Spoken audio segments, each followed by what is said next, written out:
Memori pun tidak pernah kita katakan dia itu mengetahui sesuatu. Karena dia hanya bisa menyimpan dan mengeluarkan kembali.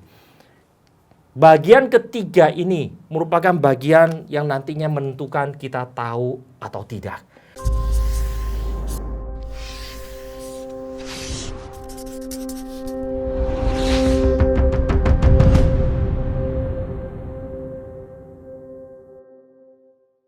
Bagaimana kita bisa tahu?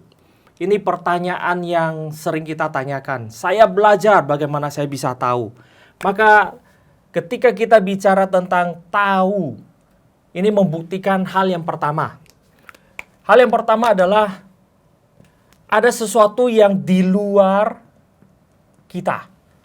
Yang tidak ada di dalam diri kita, yang kita ingin masukkan ke dalam kita. Itu namanya pengetahuan. Nah, pengetahuan ini ada di luar kita dan sekarang ini masuk ke dalam diri kita. Yang kedua, ketika kita bicara tentang tahu, ada sesuatu yang kita ingin itu ada di dalam diri kita untuk menjadi milik kita. Yang ketiga adalah dia di luar, kemudian dia menjadi milik kita. Yang ketiga adalah ketika bicara tentang tahu, dia bukan saja ada dalam diri kita dan menjadi milik kita, tetapi dia juga adalah sesuatu yang nantinya menjadi bagian dari kita. Ini namanya pengetahuan nantinya. Ketika saya mengatakan tahu, maka ada sesuatu yang di luar, bukan di dalam diri saya, yang kemudian nanti bisa masuk ke dalam diri saya, menjadi milik saya, menjadi bagian dari saya. Ini nanti ada kebenaran, ada pengetahuan yang kemudian dari luar kita. Ketika bertanya, bagaimana saya bisa tahu? Kalau saya tidak tahu dan saya ingin tahu dan dia ada di luar saya, bagaimana itu bisa masuk ke dalam diri saya? Ini pertanyaan pertama. Bagaimana yang dari luar bisa masuk ke dalam diri saya? Yang kedua, setelah dia masuk ke dalam diri saya, bagaimana dia itu bisa saya pegang dan saya miliki? Bagaimana yang saya sudah ada ini saya bisa pegang terus. Ada sesuatu yang saya pegang dan menjadi pengetahuan saya. Maka bukan saja bisa ada proses masuk, tetapi juga ada menjadi proses simpan. Dan bukan saja ada proses masuk dan simpan, pengetahuan itu menuntut adanya satu proses bagian menjadi satu keutuhan di dalam diri saya, menjadi bagian saya. Kemudian dia itu menjadi sesuatu yang integrate, yang berintegrasi di dalam diri saya. Ini nantinya namanya tahu. Maka ketika kita belajar, kita itu berusaha untuk memasukkan sesuatu yang di luar, yang namanya kebenaran itu ke dalam diri kita. Nah, setelah masuk kita berusaha untuk terus berasa ingat. Kalau cuman masuk aja itu namanya numpang lewat gitu ya. Masuk dari telinga kanan, keluar dari telinga kiri. Masuk dari telinga kanan terus keluar dari telinga kiri, itu namanya cuma numpang lewat kiri kanan gitu ya. Itu bukan pengetahuan, itu bukan proses tahu, itu hanya mendengar. Banyak hal yang kita dengar tetapi tidak pernah menjadi pengetahuan kita. Karena tidak ada proses yang kedua, yaitu dia simpan di dalam diri kita. Dan kemudian di dalam simpan dalam diri kita, dan itu menjadi bagian dari kita. Banyak dari kita yang pinter di dalam menghafal.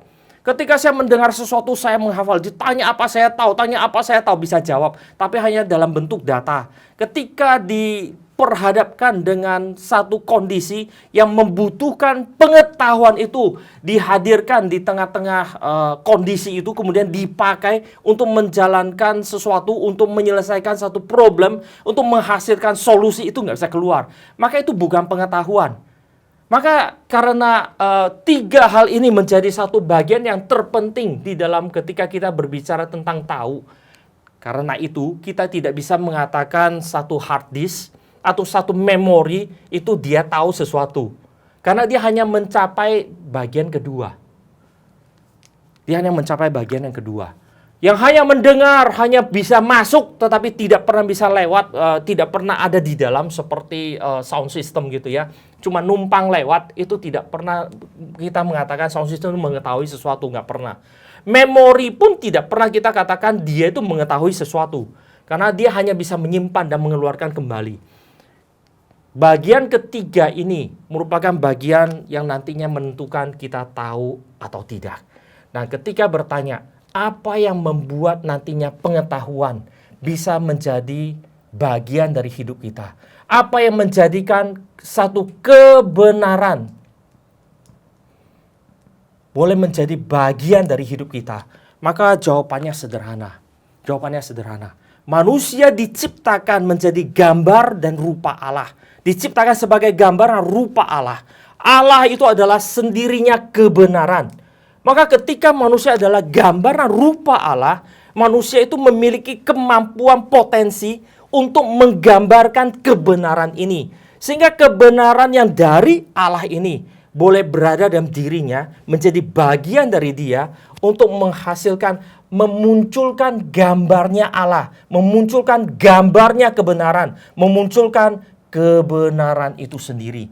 Inilah yang menjadikan manusia itu bisa tahu sesuatu. Manusia itu bisa tahu sesuatu. Dan manusia bisa tahu sejauh kebenaran yang diberikan oleh Allah kepada dia. Ini adalah hal pertama ketika kita berbicara tentang tahu. Pertanyaan kedua, seberapa jauh kita bisa tahu? Maka jawabannya adalah sejauh yang diberikan Allah di dalam perjanjiannya. Di dalam perjanjian Allah, ketika Allah menciptakan manusia, manusia itu berada di dalam perjanjian Allah sebagai makhluk tertinggi, sebagai ciptaan Allah yang tertinggi, sebagai satu makhluk yang membawa kebenaran ini, sebagai makhluk yang nantinya akan menyatakan kebenaran Allah yang secara dinamis, secara progresif. Maka di dalam perjanjian inilah nantinya manusia bisa menerima kebenaran yang terus bersifat progresif, bersifat dinamis, berbeda dengan nantinya makhluk lainnya gitu ya, atau ciptaan lainnya. Batu membawa kebenaran Allah, tetapi batu tidak tahu tentang kebenaran. Binatang membawa kebenaran Allah tertentu di dalam keterbatasannya, tetapi binatang tidak tahu kebenaran itu karena tidak terintegrasi di dalam dirinya. Berbeda dengan manusia. Manusia ketika dikatakan membawa kebenaran Allah, dia membawa kebenaran ini terintegrasi, dan bahkan di dalam perjanjian Allah ini, dia itu sanggup membawa kebenaran ini secara dinamis. Artinya, dia mampu membawa kebenaran ini di dalam konteks kehidupan, kondisi yang berbeda-beda, dan dia mampu menghadirkannya untuk menjadi solusi bagi hidupnya. Dan yang kedua, bukan saja bersifat dinamis, tetapi juga bersifat progresif. Artinya adalah ketika Tuhan memberikan kebenarannya, maka kebenarannya ini yang ditampung oleh dia, yang ada di dalam diri dia, yang terintegrasi dalam dirinya, boleh bersifat progresif, boleh bertumbuh dan terus berkembang. Sehingga solusi yang dihadirkan dalam diri manusia nantinya, kebenaran yang dimunculkan dia di dalam satu konteks kesulitan, problematik yang sama, boleh mendapatkan satu solusi yang terus berkembang. Zaman dulu orang menulis, mungkin gitu ya, mesti awalnya mungkin di dalam papirus atau di daun atau di kulit itu setengah dikerok gitu ya, dikerok. Lalu kemudian di kayu diukir, mesti diukir. Atau nanti ada yang di dalam batu dipahat. Kemudian pelan-pelan orang menemukan namanya tinta. Sehingga tinta dan kertas, dia boleh tulis di atas kertas dengan tinta yang ada, dicelupkan dengan bulu angsa. Kemudian dia tulis di atas kertas yang di depan dia. Pelan-pelan orang merasa repot.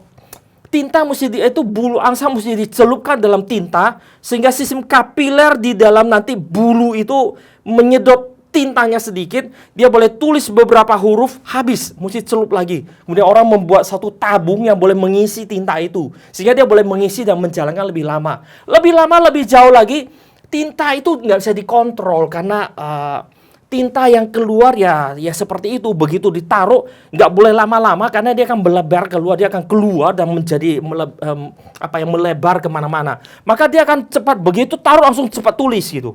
Sebelum tintanya itu keluar semua, dia mesti cepat tulis. Akhirnya manusia menemukan ballpoint. Ada satu bola yang menutupi ujungnya.